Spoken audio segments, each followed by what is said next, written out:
दोस्तों, आज हम बात करेंगे दुनिया की सबसे बड़ी पॉलिटिकल पार्टी के इतिहास की। वही पॉलिटिकल पार्टी जिसके आज 18 करोड़ से ज्यादा मेंबर्स हैं। अब शायद आप पूछेंगे कि हम किस पॉलिटिकल पार्टी के बारे में बात कर रहे हैं। तो हम आपको बता दें कि यहां बात हो रही है भारतीय जनता पार्टी यानी बीजेपी की। 2015 में जैसे ही बीजेपी द्वारा डिक्लेयर्ड उसके टोटल रजिस्टर्ड मेंबर्स की संख्या ने कम्युनिस्ट पार्टी ऑफ चाइना के रजिस्टर्ड मेंबर्स के आंकड़े को क्रॉस किया, तो भारतीय जनता पार्टी इस दुनिया की सबसे बड़ी पॉलिटिकल पार्टी बन गई। यही नहीं, अगर हम आज की स्थिति में देखें तो बीजेपी द्वारा प्रेजेंटेड डेटा के आधार पर बीजेपी के लगभग 18 करोड़ से ज्यादा रजिस्टर्ड मेंबर्स हैं, जो सेकंड प्लेस पर स्टैंड कर रही कम्युनिस्ट पार्टी ऑफ चाइना के मेंबर्स से भी लगभग दुगने हैं। वहीं अगर हम आज इंडिया में बीजेपी के राजनीतिक वर्चस्व की बात करें तो लोकसभा में इसके 303 मेंबर्स हैं, जो इस सदन की कुल सीट्स का 55% से भी ज्यादा है। यही नहीं, इंडिया के 29 में से 13 स्टेट्स में बीजेपी मेजॉरिटी गवर्नमेंट और 4 अन्य में बीजेपी सपोर्टेड गवर्नमेंट है। तो ऐसे में इस पार्टी के इतिहास के बारे में चर्चा करना तो लाजमी है, ताकि ये समझा जा सके कि जो पार्टी महज 4 दशक पहले ही बनी थी, वो आज दुनिया के शिखर पर कैसे पहुंच गई। तो चलिए आज हम जानते हैं इतिहास भारतीय जनता पार्टी का, predecessors of Bharatiya Janata party. दोस्तों, 21 अक्टूबर 1951 को डॉक्टर श्यामा प्रसाद मुखर्जी ने राष्ट्रीय स्वयं सेवक संघ की सहायता से भारतीय जनसंघ की नींव रखी। यहां हम आपको बता दें कि श्यामा प्रसाद मुखर्जी इससे पहले इंडियन कॉन्स्टिट्यूएंट असेंबली के मेंबर थे। साथ ही वो जवाहरलाल नेहरू की फर्स्ट कैबिनेट में minister of industry and supply भी नियुक्त किए गए थे। लेकिन 1950 में हुए नेहरू लियाकत पैक्ट के विरोध में उन्होंने अपने पद से इस्तीफा दे दिया और ठीक इसके बाद वो भारतीय जनसंघ के जन्मदाता और पहले प्रेसिडेंट बने। दोस्तों, उस समय इस नवोदित पार्टी का मकसद था इंडिपेंडेंट इंडिया में हिंदुओं की कल्चरल आइडेंटिटी की रक्षा करने के साथ साथ कांग्रेस और मुख्य रूप से जवाहरलाल नेहरू की परसीव्ड मुस्लिम अपीसमेंट पॉलिसी का विरोध करना। साथ ही जनसंघ की मांग थी कि जम्मू और कश्मीर का भारत में पूर्ण रूप से विलय कर लिया जाए। लेकिन उस दौर में कांग्रेस का एक छत्र राज था, जिसके चलते 1951-52 में हुए इंडिपेंडेंट इंडिया के पहले जनरल इलेक्शंस में ये पार्टी केवल 3 ही सीट्स जीत पाई। इसके बाद ये पार्टी खुद को मजबूत कर ही रही थी कि 1953 में श्यामा प्रसाद जी के आकस्मिक निधन से इसे एक गहरा झटका लगा। लेकिन इसके कुछ ही समय बाद उस समय राष्ट्रीय स्वयं सेवक का एक जाना माना चेहरा रहे पंडित दीनदयाल उपाध्याय जी ने जनसंघ को एक नई दिशा दी। साथ ही 1967 तक जनसंघ के जनरल सेक्रेटरी रहते हुए उन्होंने इसके ग्राउंड लेवल ऑर्गेनाइजेशन को मजबूत करने पर अपना विशेष ध्यान दिया। केवल यही नहीं, कहा जाता है कि वो दीनदयाल उपाध्याय जी थे जिन्होंने भविष्य में जन्म लेने वाली भारतीय जनता पार्टी की एक तरह से वैचारिक नींव रखी। इसी बीच 1967 के जनरल इलेक्शंस में जनसंघ ने 35 सीट्स जीती, जिससे ये लोकसभा की तीसरी सबसे बड़ी पार्टी बनकर उभरी। जनसंघ ने हिंदी स्पीकिंग रीजन की दूसरी नॉन कांग्रेस एफिलिएटेड क्षेत्रीय पॉलिटिकल पार्टीज के साथ मिलकर संयुक्त विधायक दल का भी गठन किया। इनके साथ मिलकर जनसंघ ने मध्य प्रदेश, बिहार और उत्तर प्रदेश में अपनी गठजोड़ वाली सरकार बनाई। ये पहला मौका था जब जनसंघ किसी पॉलिटिकल ऑफिस में स्थापित हुआ था। इसी बीच अटल बिहारी वाजपेयी और लाल कृष्ण आडवाणी जैसे यंग लीडर्स भी जनसंघ में अपनी जगह बना चुके थे और 1968 में उपाध्याय जी के बाद जनसंघ की बागडोर अटल जी ने संभाली। इस दौरान यूनिफॉर्म सिविल कोड का गठन, गौ हत्या पर प्रतिबंध और जम्मू कश्मीर के स्पेशल स्टेटस को खत्म करना ही इस पार्टी का मेजर एजेंडा था। इसी दिशा में जनसंघ अपनी राजनीतिक पकड़ मजबूत कर ही रहा था कि 1975 में श्रीमती इंदिरा गांधी ने देश में इमरजेंसी लगा दी, जिसके विरोध में जनसंघ ने भी अन्य ऑपोजिशन पार्टीज के साथ मिलकर आंदोलन का मोर्चा खोल दिया। इमरजेंसी के विरोध में हुए इस नेशन वाइड प्रोटेस्ट के चलते जनसंघ के हजारों कार्यकर्ताओं को कांग्रेस सरकार ने जेल में डाल दिया। लेकिन जब 1977 में इमरजेंसी को ऑफिशियली हटाया गया और फ्रेश जनरल इलेक्शंस ऑर्गेनाइज कराए गए, तो जनसंघ ने इंडिया के पॉलिटिकल स्पेक्ट्रम की सभी ऑपोजिशन पार्टीज जैसे सोशलिस्ट पार्टी, कांग्रेस ओ और भारतीय लोक दल के साथ मिलकर जनता पार्टी को जन्म दिया। परिस्थितियों की वजह से एकजुट होकर बनी इस नई विलक्षण पार्टी का सिर्फ एक ही उद्देश्य था, इंदिरा गांधी की कांग्रेस पार्टी को हराकर सत्ता से बेदखल करना। और जब इस चुनाव के नतीजे आए तो वो हो गया जिसकी किसी ने कल्पना भी नहीं की थी। देश में पहली बार कांग्रेस सत्ता के बाहर थी और जनता पार्टी की सरकार गठित हो रही थी। इस न्यूली फॉर्म्ड गवर्नमेंट ने मोरारजी देसाई को देश का प्रधानमंत्री नियुक्त किया, लेकिन इस गवर्नमेंट में सबसे बड़ा शेयर जनसंघ का ही था। इस चुनाव में जनसंघ को 93 सीट्स मिली थी, जो इस पार्टी को मिली कुल सीट्स का 31% था। इस नवनियुक्त गवर्नमेंट में जनसंघ के प्रीवियस लीडर अटल बिहारी वाजपेयी को मिनिस्टर ऑफ एक्सटर्नल अफेयर्स बनाया गया। ऐसे गठजोड़ से ये मिलीजुली सरकार बन तो गई, लेकिन इसके कंस्टिट्यूएंट पार्टीज के बीच सामंजस्य यानी कंपैटिबिलिटी का अभाव था। और ऐसा इसलिए भी था क्योंकि इसकी अलग अलग कंस्टिट्यूएंट पार्टीज की आइडियोलॉजीज भी एक दूसरे से काफी डिफरेंट थी, जिसके चलते इसके एक घटक दल ने आरएसएस एसोसिएटेड जनसंघ के मेंबर्स से इस ड्यूअल मेंबरशिप को खत्म करने की मांग की, लेकिन उनकी इस मांग को जनसंघ के मेंबर्स ने मानने से इनकार कर दिया। इसके चलते जनता पार्टी का एक फैक्शन जनता पार्टी सेक्युलर के नाम से इस सरकार से अलग हो गया, और इसका नतीजा ये हुआ कि मोरारजी देसाई की ये मेल जोल से बनी सरकार गिर गई। ऐसे में 1980 में जनरल इलेक्शंस फिर से ऑर्गेनाइज हुए, लेकिन इनमें जनता पार्टी ने बहुत बुरा परफॉर्म किया और केवल 31 सीट ही जीत पाई, जिसके बाद अप्रैल 1980 में अपनी इस करारी हार की विवेचना करने के लिए बुलाई गई जनता पार्टी की नेशनल एग्जीक्यूटिव पार्टी की मीटिंग में यह फैसला किया गया कि पार्टी के सभी मेंबर्स को अपनी ड्यूअल मेंबरशिप छोड़नी होगी। इशारा साफ था, जनसंघ के मेंबर्स के पास सिर्फ दो ही रास्ते थे, या तो वो जनता पार्टी को चुने या फिर आरएसएस को। लेकिन इस मांग के उत्तर में जनसंघ के मेंबर्स ने जनता पार्टी का साथ छोड़ने का फैसला कर लिया, और इस तरह जनता पार्टी से अलग होकर पूर्व में मुख्य रूप से जनसंघ का पार्ट रहे आरएसएस एफिलिएटेड मेंबर्स ने मिलकर 6 अप्रैल 1980 को भारतीय जनता पार्टी को जन्म दिया, जो आने वाले समय में भारतीय राजनीति का केंद्र बनने वाली थी। तो चलिए यहां से अब हम अपनी कहानी के अगले भाग में चलते हैं, the rise of Bharatiya Janata party. दोस्तों, यहां तक हमने देखा कि किस तरह भारतीय जनता पार्टी भले ही आज से लगभग 4 दशक पहले बनी हो, लेकिन उसके उद्गम की भूमिका भारत की आजादी के साथ ही बननी शुरू हो गई थी। हालांकि बीजेपी एक नवोदित पॉलिटिकल पार्टी थी, फिर भी इसमें जनसंघ के ओरिजिनल स्ट्रक्चर की झलक साफ देखी जा सकती थी। यही कारण है कि बीजेपी के पहले प्रेसिडेंट भी उस समय जनसंघ का प्रमुख रहे अटल बिहारी वाजपेयी जी ही थे। अपने शुरुआती दिनों में इस पार्टी को अपनी जमीन तलाशने में बहुत सी दिक्कतें आईं। इसका एक बड़ा कारण यह भी था कि जनसंघ से अलग पहचान बनाने के लिए नवोदित बीजेपी अपनी आइडियोलॉजी को लेकर कुछ हद तक कंफ्यूज थी। यही कारण था कि वो जनसंघ की हिंदुत्व वाली इमेज से अलग हटकर खुद को जनता पार्टी का एक अहम घटक दल और गांधीवादी सोशलिज्म की मॉडरेट आइडियोलॉजी से जोड़ने की कोशिश कर रही थी। बीजेपी की इस कंफ्यूज्ड आइडियोलॉजी और इंदिरा गांधी जी की नृशंस हत्या के चलते जनता में कांग्रेस के लिए जगी सिंपैथेटिक वेव का ही नतीजा था कि 1984 के जनरल इलेक्शंस में बीजेपी केवल 2 सीट्स और टोटल वोट्स का महज 7% ही जीत पाई। दोस्तों, आगे बढ़ने से पहले आपके लिए एक सवाल है, क्या आप बता सकते हैं कि बीजेपी की तरफ से 1984 के लोकसभा इलेक्शंस में ये 2 सीट्स किसने जीती थी? और हां, वो वाजपेयी जी और आडवाणी जी दोनों ही नहीं थे। आप इसका जवाब हमारे कमेंट सेक्शन में जरूर दीजिएगा। बहरहाल, अपनी इस करारी हार से सीख लेते हुए बीजेपी ने अपने स्टांस में बदलाव किया। अब लाल कृष्ण आडवाणी को पार्टी का प्रेसिडेंट नियुक्त किया गया और अब ये पार्टी फिर से आरएसएस और जनसंघ की ओरिजिनल हार्डलाइनर हिंदू नेशनलिज्म की आइडियोलॉजी के साथ आगे बढ़ने लगी। इसी बीच अर्ली 1980s में ही विश्व हिंदू परिषद ने बाबरी मस्जिद और राम जन्मभूमि को लेकर एक आंदोलन शुरू किया था। हिंदू आस्था से जुड़े इसी मुद्दे को लेकर बीजेपी ने भी आडवाणी जी के नेतृत्व में राम जन्मभूमि मूवमेंट की नींव रखनी शुरू कर दी थी। साथ ही विश्व हिंदू परिषद के इस आंदोलन में अपने पूर्ण सहयोग की बात करते हुए बीजेपी ने इसे अपने इलेक्टोरल मैनिफेस्टो का भी पार्ट बना लिया था। एक तरह से यही वो मुद्दा था जिसने स्ट्रगल करती बीजेपी में नए प्राण फूंक दिए।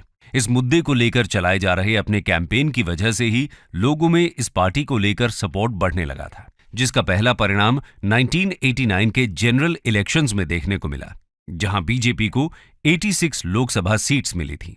लोकसभा में मिली इस सफलता की वजह से BJP newly formed VP Singh की नेशनल फ्रंट गवर्नमेंट की एक क्रूशल कंस्टिट्यूएंट बन गई थी और इसके बाद से ही बीजेपी हमेशा इंडियन पॉलिटिक्स के सेंट्रल स्टेज पर बनी हुई है। लेकिन इस स्टेज पर बीजेपी का असली परफॉर्मेंस अभी आना बाकी था। अब बीजेपी कुछ ऐसा करने वाली थी जो उसे हिंदुस्तान की मेजॉरिटेरियन हिंदू पॉपुलेशन से सीधे जोड़ने वाला था, जिससे न केवल बीजेपी बल्कि भारत की पूरी राजनीति बदलने वाली थी। तो चलिए अब इसे जानने के लिए हम अपनी कहानी के अगले अध्याय की तरफ बढ़ते हैं। The Ram Janmabhoomi movement. 1990 का दशक आते आते देश का बच्चा बच्चा अटल बिहारी वाजपेयी और खासतौर पर लाल कृष्ण आडवाणी का नाम जानने लगा था। इसी बीच सितंबर 1990 में आडवाणी जी ने अयोध्या में राम मंदिर बनाए जाने के सपोर्ट में सोमनाथ से अयोध्या तक रथ यात्रा निकालने का आह्वान किया और इस रथ यात्रा के साथ ही भारतीय राजनीति केसरिया रंग से रंग गई। आडवाणी जी का कहना था कि इस यात्रा का मकसद पूरे भारत से इस मंदिर के लिए सपोर्ट जुटाना और हिंदुओं को जागृत करना था। लेकिन इस रथ यात्रा के संदर्भ में फेमस हिस्टोरियन रामचंद्र गुहा का कहना है कि रथ यात्रा प्रतिबिंब थी हिंदुत्व की, धर्म युद्ध की, पुरुषार्थ की और एक हद तक मिलिटेंट हिंदू नेशनलिज्म की। खैर, इस यात्रा को चाहे किसी भी चश्मे से देखा जाए, लेकिन इस पूरी यात्रा के दौरान आडवाणी जी अपने पब्लिक स्पीचेस में गवर्नमेंट पर मुस्लिम तुष्टीकरण और स्यूडो सेक्युलरिज्म की आड़ में हिंदुओं के लेजिटिमेट एस्पिरेशंस को दरकिनार करने का आरोप लगाते रहे। इस बीच वो इस मूवमेंट और अपनी पार्टी के लिए जनता से सहयोग की अपील भी करते रहे। इस यात्रा के चलते बिहार के तत्कालीन मुख्यमंत्री लालू प्रसाद यादव ने आडवाणी जी के प्रिवेंटिव डिटेंशन में डाले जाने के ऑर्डर रिलीज कर दिए। लेकिन इसके बाद भी हजारों की संख्या में कारसेवक या रिलीजियस वॉलंटियर्स अयोध्या पहुंचने लगे।